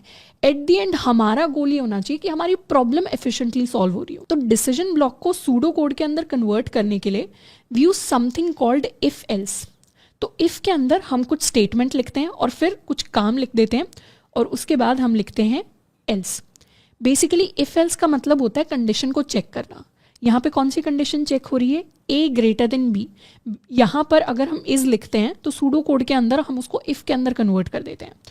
तो बेसिकली मुझे लिखना है इफ का मतलब होता है इंग्लिश के अंदर अगर ए ग्रेटर देन बी है तो उस केस में मुझे क्या करना है, उस केस में मुझे प्रिंट करवाना है ए को, यानी येस है तो ए।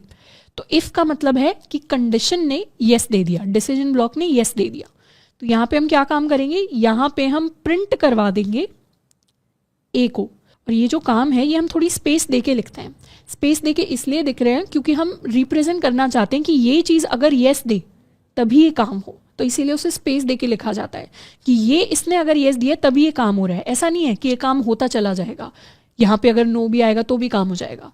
तो इस कंडीशन के ऊपर क्योंकि मेरा काम डिपेंड कर रहा है तो इसीलिए इसे यहाँ पर मैंने छोटी सी स्पेस दी है। और ये जो स्पेस होती है इसे प्रोग्रामिंग के अंदर हम इंडेंटेशन कहते हैं। इंडेंटेशन वैसे तो C++ के अंदर उतना इंपॉर्टेंट नहीं होता, सिर्फ कोड देखने के लिए इंपॉर्टेंट होता है, पर सूडो कोड के अंदर इंपॉर्टेंट हो जाता है।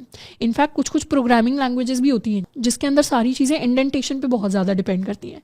जैसे पाइथन एक प्रोग्रामिंग लैंग्वेज है जिसमें इंडेंटेशन बहुत ज़्यादा इंपॉर्टेंट होता है, पर C++ के अंदर उतना इंपॉर्टेंट नहीं होता। In fact I personally like C++ because of that. तो ये थोड़ी सी स्पेस देके हमें अपना प्रॉपर स्पेसिंग देनी है।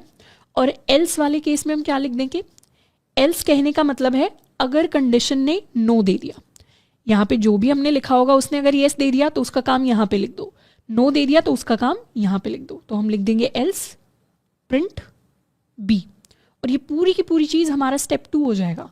मतलब ये जो पूरा काम है ये मेरे स्टेप 2 के अंदर ही आएगा।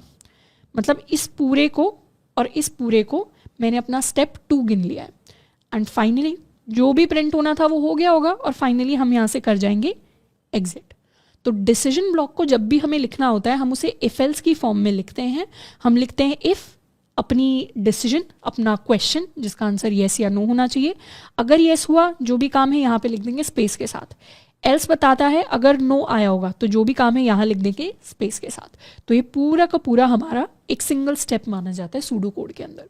तो इस तरीके से लॉजिकली हम अपना मैक्स ऑफ 2 नंबर्स को लिखते हैं अपने सूडो कोड की फॉर्म में। नेक्स्ट हम सवाल करने वाले हैं, that is to print first n natural numbers. Natural numbers 1 से स्टार्ट होते हैं। फॉर एग्जाम्पल किसी भी सवाल में हमें दिया जाता है n = 4। n बेसिकली हमारा इनपुट है। अगर n is equal to 4 input में आया तो मुझे प्रिंट करवाना है 1, 2, 3 एंड 4 को। अगर n इज इक्वल टू 6 आया तो मुझे प्रिंट करवाना है 1, 2, 3, 4, 5 एंड 6 को। तो इस तरीके से 1 से लेके n तक सारे natural numbers, n natural numbers को हमें प्रिंट करना है। इनपुट में हमें ऑब्वियसली n दिया जाएगा और आउटपुट में हमारा पूरा सीक्वेंस प्रिंट होना चाहिए। तो जब भी सीक्वेंस प्रिंट होता है जनरली इस तरीके से हमें एक लूप दिखाई देता है। लूप का मतलब होता है कोई चीज़ जो रिपीट कर रही है। लूप्स को हम डिटेल में एक पूरे चैप्टर के अंदर पढ़ने वाले हैं, पर इस तरीके से अगर कनेक्टिंग एरोज हमें दिखें जो घूमे ही जा रहे हैं, पूरे के पूरे सर्कल बना रहे हैं कनेक्ट होने के, तो इस चीज़ को हम लूप कहते हैं प्रोग्रामिंग के अंदर। तो यहाँ पे फ्लो चार्ट कैसा दिखेगा, सबसे पहले तो हम स्टार्ट करेंगे। स्टार्ट करके हम चाहते तो हम अपना इनपुट n भी ले सकते थे पहले, और हम चाहते तो एक और वेरिएबल ले सकते थे, कोई भी वेरिएबल i जिसको हमने 1 से इनिशियलाइज कर दिया, मतलब किसी भी i के अंदर हमने वैल्यू 1 ले ली। तो एक ऐसा फ्लो चार्ट है जिसमें ये भी सेकंड नंबर पे आ सकता था, जिसमें ये भी सेकंड नंबर पे आ सकता था, दोनों ही सही होते। अब बेसिकली हम करना क्या चाह रहे हैं, अगर लेट्स सपोज हमें n इज इक्वल टू 3 दिया जाएगा तो हमें पता है हमें 1 से हमेशा काउंटिंग को स्टार्ट करना है।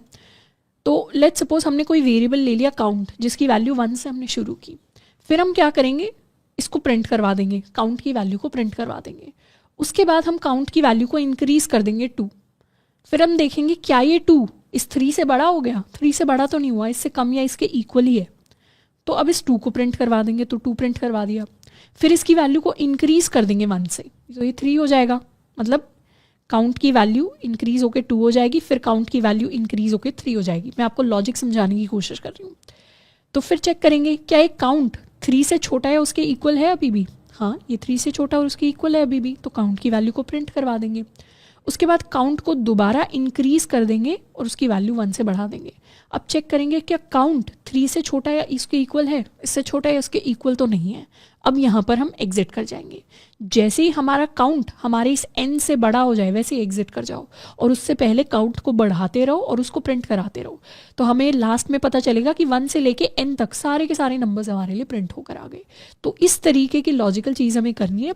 क्योंकि काउंट एक बड़ा वेरिएबल का नाम हो जाता है, तो काउंट को ही हमने i कह दिया है। इस पूरे सवाल में i हम किसको कह रहे हैं, i हम काउंट को कह रहे हैं, जिस चीज़ को हम प्रिंट करवाने वाले हैं इवेंचुअली। तो हमने सिंपल सा एक काम किया है, हमने i की शुरुआत कर दी है 1 के साथ और हमने इनपुट ले लिया है n को। अब एरो देखते हैं, एरो नीचे की तरफ जा रही है, तो हम क्या चेक करेंगे, हम चेक करेंगे क्या हमारे i की value less than equal to n है। बेसिकली यहाँ हम चेक करें क्या मेरे काउंट की value less than equal to n है, मतलब काउंट के अंदर पहले 1 आएगा, 2 आएगा, 3 आएगा, 4 आएगा, और n की वैल्यू अगर 5 है या 5 भी आएगा, तो इन सब के लिए ये यस देगा, ये ट्रू देगा। यस देगा तो हम इधर चले जाएंगे और प्रिंट करवा देंगे अपने i को। जैसे ही i को प्रिंट करवा दिया, अब i को बढ़ाना पड़ेगा। 1 प्रिंट हुआ है तो 1 से अब 2 होना पड़ेगा i को, तो i is equal to i plus 1 कर देंगे। i is equal to i plus 1 कहने का मतलब है कि i की वैल्यू पहले अगर 1 थी तो अब वो क्या हो जाएगी, अब i की वैल्यू हो जाएगी 1 प्लस 1 यानी 2 के इक्वल, और i की वैल्यू 2 है। Next time i is equal to i plus 1 होगा तो ये वैल्यू हो जाएगी 2 प्लस 1 यानी 3 के इक्वल।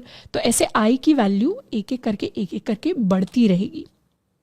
तो i is equal to i plus 1 हो गया, वापस आएंगे, वापस आ गए तो इस एरो से यहाँ पहुँच जाएंगे, दोबारा चेक करेंगे और इसे बार बार चेक करते रहेंगे, और जैसे ही i बड़ा हो जाएगा वैसे ही एग्जिट कर जाएंगे। अब इस पूरे फ्लो चार्ट को एक बार ड्राई रन करके देखते हैं। ड्राई रन करने का मतलब होता है बेसिकली किसी एक वैल्यू के लिए सॉल्व करना। तो let's solve it for n is equal to 4। Let's suppose हमारे पास n 4 आने वाला है, तो यहाँ से शुरू करते हैं। स्टार्ट हो गया, i को इनिशियलाइज कर दिया 1 के साथ, उसके बाद इनपुट ले लिया n को, n की वैल्यू मेरे पास आ गई 4 के इक्वल। उसके बाद क्या करेंगे, चेक करेंगे क्या i less than equal to n है। 1 लेस देन इक्वल टू 4 तो है ही, चेक कर रहे हैं ना, 1 लेस देन इक्वल टू 4 है, यस, ये मुझे यस देगा। अगर इसने मुझे यस दिया तो मुझे क्या करना है, मुझे प्रिंट करना है i को। तो i को मैंने प्रिंट किया, i की वैल्यू अभी क्या है, i की वैल्यू है 1 के इक्वल, तो 1 को मैंने यहाँ पर प्रिंट कर दिया। प्रिंट हम अलग से कर लेते हैं, यहाँ पर प्रिंट करवाने के बाद हम i को इंक्रीज कर देंगे बाय 1, तो अब i की वैल्यू इंक्रीज होके हो गई 2 के इक्वल। i जैसे ही 2 के इक्वल हो गया, दोबारा हम आके चेक करेंगे क्या i less than equal to n है। इस 2 लेस देन इक्वल टू 4, यहाँ लिख भी सकते हैं 2 लेस देन इक्वल टू 4 है क्या, ये भी मुझे यस दे देगा, ये मुझे यस दे देगा, तो यहाँ पर आ गई, दोबारा प्रिंट कर देंगे आई को। आई की वैल्यू क्या है, अब 2 है, तो 2 को हम प्रिंट करवा देंगे और दोबारा आई को इंक्रीज कर देंगे बाय 1। आई इंक्रीज हो गया तो मतलब इस बार आई की वैल्यू हो गई 3 के इक्वल। आई की वैल्यू 3 हो गई, दोबारा चेक कर लेंगे क्या i less than equal to N है, मतलब क्या 3 लेस देन इक्वल टू 4 है, ये भी मुझे येस दे देगा। जैसे ही येस दे देगा तो हम प्रिंट करवा देंगे आई को। आई की वैल्यू अभी 3 है, 3 को प्रिंट करवा दिया, फिर आई को प्लस प्लस कर दिया, आई प्लस प्लस होके इस बार हो गया 4 के इक्वल। फिर दोबारा चेक करेंगे क्या 4 लेस देन इक्वल टू 4 है, ये भी मुझे येस दे देगा। जैसे ही येस दे देगा हम आई को प्रिंट करवा देंगे। आई को प्रिंट करवाने का मतलब 4 को प्रिंट करवाना, 4 को प्रिंट करवाया और आई को कर दिया आई प्लस 1। तो आई प्लस 1 किया तो इस बार आई की वैल्यू 5 के इक्वल हो गई। जैसे ही आई की वैल्यू 5 के इक्वल हो गई, दोबारा चेक करेंगे क्या 5 लेस देन इक्वल टू 4 है। 5 लेस देन इक्वल टू 4 कोई मैथ के अंदर नहीं होता, तो ये मुझे नो दे देगा। फाइनली यहाँ पे जो हम चेक करेंगे क्या 5 लेस देन इक्वल टू 4 है, ये मुझे नो दे देगा। जैसे ही नो होगा हम क्या कर जाएंगे, हम एग्जिट कर जाएंगे और तब तक हम क्या प्रिंट कर चुके होंगे, 1 से लेके 4 तक हम सारे नंबर्स को प्रिंट कर चुके होंगे। तो इस तरीके से लॉजिकली हमारा फ्लो चार्ट वर्क करेगा। तो जब भी कोई ऐसा काम होता है जिसे हमें बार बार रिपीट कराना होता है, मतलब ये कंडीशन है, इसे हमें बार बार रिपीट करना है, आई को इंक्रीज करना है, दोबारा रिपीट करना है, इंक्रीज करना है, दोबारा रिपीट करना है। जैसे ये वाला जो काम है, इसे अगर हमें बार बार परफॉर्म करवाना है तो उसके लिए हम लूप्स का यूज़ करते हैं फ्लो चार्ट के अंदर। अब इसी फ्लो चार्ट को हम एक सूडो कोड के अंदर कैसे कन्वर्ट करेंगे, let's try to write the pseudo code for this flow chart. Pseudo code के लिए हमारा फर्स्ट स्टेप होगा कि हम आई को इनिशियलाइज कर सकते हैं 1 के साथ। सेकेंड स्टेप में हम इनपुट ले रहे हैं अपने एन को। थर्ड स्टेप पे हमारा लूप स्टार्ट हो रहा है बेसिकली। तो जब भी फ्लो चार्ट के अंदर लूप स्टार्ट होता है उसके लिए सूडो कोड के अंदर हम लिखते हैं समथिंग कॉल्ड वाइल। वाइल का इंग्लिश के अंदर मतलब होता है जब तक। तो बेसिकली हम कहना चाह रहे हैं कि जब तक हमारी ये कंडीशन सच है तब तक कोई काम करना है हमें। जब तक आई की value less than equal to N है, हमें 2 काम करने हैं। कौन से 2 काम करने हैं, हमें आई को प्रिंट करना है और i is equal to i plus 1, उसे इंक्रीज करते रहना है 1 से। जब तक ये कंडीशन येस दे रही है तब तक ये 2 काम करते रहो। जैसे ही इस कंडीशन ने नो दे दिया फिर हमें ये करना है। तो जब तक के लिए हम लिखते हैं वाइल और फिर अपनी कंडीशन लिख देते हैं, फिर अपनी कंडीशन लिख देते हैं और फिर स्पेस के बाद हम अपने काम लिख देते हैं। तो जैसे डिसीजन के अंदर इफ एल्स होता था वैसे यहाँ वाइल होता है। वाइल के लिए हम क्या लिखेंगे, हम लिखेंगे वाइल जब तक आई की value less than equal to N है तब तक कुछ काम करना है। क्या काम करना है, 2 काम करने हैं। एक तो प्रिंट कर दो आई को, ये फर्स्ट काम था। सेकंड काम था फिर आई की वैल्यू को कर दो आई प्लस 1 के इक्वल। हो गए 2 काम और दोनों कामों में क्या किया, दोनों कामों में हमें स्पेस देनी पड़ी। और जैसे ही ये कंडीशन खत्म हो जाएगी, मतलब जैसे ही लूप खत्म हो जाएगा, ये मैंने पूरे लूप की कंडीशन लिख दी। ये जो पूरा सूडो कोड है, this signifies this entire block which is my loop सब ब्लॉक। छोटा पार्ट है जो लूप को रिप्रेजेंट करता है। तो उसी को लिखने के लिए मेरा पूरा थर्ड स्टेप आ गया। और लास्ट में क्या करना है, लास्ट में कुछ नहीं करना। जैसे इस कंडीशन खत्म हो जाएगी वैसे ही हम बाहर निकल जाएंगे। तो लास्ट में मुझे यहाँ पर एग्जिट कर देना है। तो मेरा सूडो कोड लूप्स के लिए कुछ ऐसा दिखाई देता है। इसमें सिर्फ लूप वाले पार्ट में नई चीज़ है सीखने के लिए कि हम लिखते हैं वाइल जब तक ये कंडीशन सच है तब तक क्या काम करने हैं। जब ये कंडीशन सच नहीं होगी तब तो मुझे पता ही है एग्जिट करना है, तो नेक्स्ट स्टेप में एग्जिट लिखा हुआ है, पर तब तक क्या काम करने हैं वो इंपॉर्टेंट होते हैं। तो इस तरीके से हम अपने लूप्स को लिखते हैं in the form of pseudo codes. अब नेक्स्ट सवाल है sum of first n natural numbers, जिसे हम खुद से सॉल्व करने की कोशिश करेंगे। अब sum of first n natural numbers कहने का क्या मतलब है, अगर एन की वैल्यू लेट्स सपोज हमें 5 दी हुई है तो हमें 1 + 2 + 3 + 4 + 5 इसका सम कैलकुलेट करना है और उस चीज़ को हमें प्रिंट करवाना है। जैसे इसका सम हमारे पास निकल कर आएगा 15 के इक्वल, तो हम 15 को प्रिंट करवा देंगे। n = 4 अगर दिया है तो 1 + 2 + 3 + 4 इसका सम हमारे पास आएगा 10 के इक्वल, तो 10 को हम प्रिंट करवा देंगे। तो इस तरीके से हमें फर्स्ट n नेचुरल नंबर्स का सम प्रिंट करवाना है। अब अगर थोड़ा ध्यान से सोचें, ये प्रॉब्लम बिल्कुल पुरानी प्रॉब्लम जैसी सी है। यानी पुरानी प्रॉब्लम में हमें इन नंबर्स को प्रिंट करवाना था, इस बार कुछ नहीं कराना, नंबर्स को हमें बार बार ऐड करते जाना है उनका सम कैलकुलेट करने के लिए। तो फ्लो चार्ट वैसा सा ही दिखेगा जैसे हमने पिछले क्वेश्चन में बनाया, बस थोड़े से उसके अंदर चेंजेस होंगे। इस बार एक एक्स्ट्रा वेरिएबल आ जाएगा which will be the sum variable. तो इसके फ्लो चार्ट की शुरुआत करते हैं। फ्लो चार्ट के लिए हम हमेशा स्टार्ट करेंगे अपने एक स्टार्ट ब्लॉक के साथ। So let me start with the start block. Start block लेके उसके बाद या तो हम पहले n को इनपुट ले सकते हैं, नहीं तो अपने i को भी इनिशियलाइज कर सकते हैं। इस बार n को इनपुट ले लेते हैं। तो अपना इनपुट ब्लॉक बनाएंगे in the shape of a parallelogram, जिसमें हम लिखेंगे कि इनपुट ले लो n को। उसके बाद प्रोसेस के अंदर सबसे पहला काम होगा कि i को हम इनिशियलाइज कर देंगे 1 के साथ।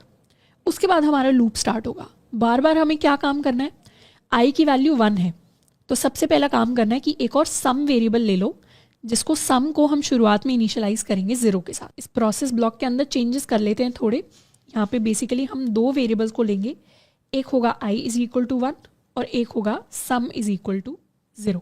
तो हर बार हम अपने i को सम के अंदर क्या ऐड करेंगे, सम की जो भी वैल्यू है उसके अंदर i को ऐड कर देंगे। तो अगर सम की वैल्यू 0 है, 0 के अंदर 1 ऐड हो जाएगा तो सम भी 1 हो जाएगा। उसके बाद i को इंक्रीज कर देंगे, i is equal to i plus 1, तो i की वैल्यू 2 हो जाएगी। उसके बाद दोबारा से i को सम के अंदर ऐड कर देंगे, दोबारा से i को इंक्रीज कर देंगे, दोबारा सम के अंदर ऐड कर देंगे, दोबारा इंक्रीज कर देंगे। तो पहले i 1 होगा तो सम के अंदर ऐड हो जाएगा, फिर i 2 होगा तो सम के अंदर ऐड हो जाएगा, फिर i 3 होगा, 3 सम के अंदर ऐड हुआ तो 6 हो जाएगा, फिर i 4 होगा, 4 सम के अंदर ऐड हुआ तो 10 हो जाएगा। तो ऐसे ऐसे सम के अंदर बार बार i को इंक्रीज करके ऐड कर देना है, ये हमारा काम है। तो मुझे यहाँ से थोड़ा आइडिया लग रहा है कि मेरा लूप में काम चल रहा है, मतलब बार बार इस काम को रिपीट होना है। कब तक रिपीट होना है काम को, जब तक मेरे i की value less than equal to n है। जब तक ये वैल्यू येस दे रही है तब तक मुझे अपने काम को रिपीट कराना है। तो सबसे पहले तो एक डिसीजन ले लेते हैं कि काम कब तक रिपीट कराना है। Is i less than equal to n, काम मेरा कब तक रिपीट होगा, जब तक मेरे i की value less than equal to n है। अब काम लिख लेते हैं। इनफैक्ट काम को, ये मेरा येस वाला ब्लॉक है, काम को मैं यहाँ पर दिखा देती हूँ। काम इज बेसिकली एक बड़ा सा प्रोसेस ब्लॉक बनाते हैं जिसके अंदर दोनों काम लिख देंगे कि एक तो मेरा जो भी सम है, सम के अंदर ऐड कर दो i को और फिर i को इंक्रीज कर दो बाय 1। तो सम के अंदर i ऐड होता रहेगा और i इंक्रीज होता रहेगा बाय 1। और जैसे ये काम खत्म हो गया दोबारा से चेक करो कि इस बार ये जो नया वाला i है ये क्या n से बड़ा हो गया। अगर नहीं हुआ, मतलब i less than equal to n है, ये वैल्यू मुझे येस दे रही है, तो दोबारा अपने काम को करो, दोबारा काम को करो, दोबारा काम को करो। तो ये क्या हो गया, ये मेरा लूप हो गया। ये लूप तब तक चलेगा जब तक ये कंडीशन सच होगी, और जैसे ये कंडीशन नो दे देगी वैसे मुझे एग्जिट करना है। पर एग्जिट करने से पहले एक छोटा सा काम है जो मुझे कराना है, which is to print my sum. कहीं तो मुझे सम को प्रिंट करना पड़ेगा, तो कैपिटल P के साथ प्रिंट सम लिख देते हैं and this is another output block. और फाइनली हम कर जाएंगे, यहाँ छोटा सा मैं एग्जिट लिख देती हूँ, या in fact let me try to minimize this. यहाँ पर हम लिख देंगे अपना exit and this will be my oval. तो इस तरीके से हमने पूरा का पूरा अपना फ्लो चार्ट ड्रॉ कर लिया है। अब इस फ्लो चार्ट को एक बार ड्राई रन करके देखते हैं for n is equal to 4। n is equal to 4 के लिए आंसर हमारा जो होना चाहिए that should be equal to 10। देख लेते हैं आंसर 10 आता है या नहीं आता। यहाँ से स्टार्ट करते हैं, इनपुट करेंगे n को, तो n की वैल्यू 4 आ गई। i को इनिशियलाइज करेंगे 1 के साथ, i अभी क्या है, i 1 है। सम क्या है, सम 0 है, तो सम की वैल्यू यहाँ पे आ गई 0 के इक्वल। फिर चेक करेंगे क्या i less than equal to n है। हाँ, i less than equal to n तो है ही, 1 लेस देन इक्वल टू 4 है। तो पहले तो सम के अंदर i को ऐड कर दो। सम के अंदर मैंने 1 को ऐड कर दिया तो सम मेरा 1 बन गया, और फिर i को इंक्रीज कर दो बाय 1। i इंक्रीज हो गया बाय 1 तो i 2 बन गया। दोबारा चेक करो क्या 2 लेस देन इक्वल टू 4 है। हाँ, तो दोबारा सम के अंदर i को ऐड कर दो, मतलब 1 के अंदर 2 ऐड हो गया तो टोटल हो गया 3। i को इंक्रीज कर दो, टोटल हो गया 3। उसके बाद दोबारा चेक करो क्या 3 लेस देन इक्वल टू 4 है। हाँ, 3 लेस देन इक्वल टू 4 है, तो दोबारा सम के अंदर i को ऐड कर दो। 3 के अंदर 3 ऐड होगा 6 हो जाएगा। i को इंक्रीज कर दो 1 से तो 4 हो जाएगा। बेसिकली ये दोनों स्टेप्स परफॉर्म किए मैंने। उसके बाद दोबारा चेक कर लो क्या 4 लेस देन इक्वल टू 4 है। Yes, 4 less than equal to 4 है, तो सम के अंदर दोबारा i को ऐड कर दो। 6 के अंदर 4 ऐड होगा तो 10 हो जाएगा, और i को इंक्रीज कर दो तो i 5 हो जाएगा। दोबारा चेक होगा क्या 5 less than equal to n है। 5 लेस देन इक्वल टू 4 तो नहीं है, तो यहाँ हमारे पास नो आ जाएगा। जैसे ही नो आ जाएगा प्रिंट करवा दो सम को। सम को प्रिंट करवाया मतलब आंसर में हमारे पास 10 प्रिंट होके आया। 10 should be the final answer, वही हमने प्रिडिक्ट किया था, और फाइनली हम यहाँ से कर जाएंगे एग्जिट। तो इस तरीके से हमारा पूरा प्रॉब्लम सॉल्विंग का जो फ्लो है इस क्वेश्चन के लिए काम करेगा। अगर इस स्टेज पे हमें फ्लो चार्ट से प्रॉब्लम सॉल्व करनी उतनी ज़्यादा समझ में नहीं आ रही तो कोई घबराने की बात नहीं है। इस तरीके के बहुत सारे क्वेश्चंस हमारे एक लूप्स नाम का चैप्टर आएगा, उसके अंदर हम करने वाले हैं।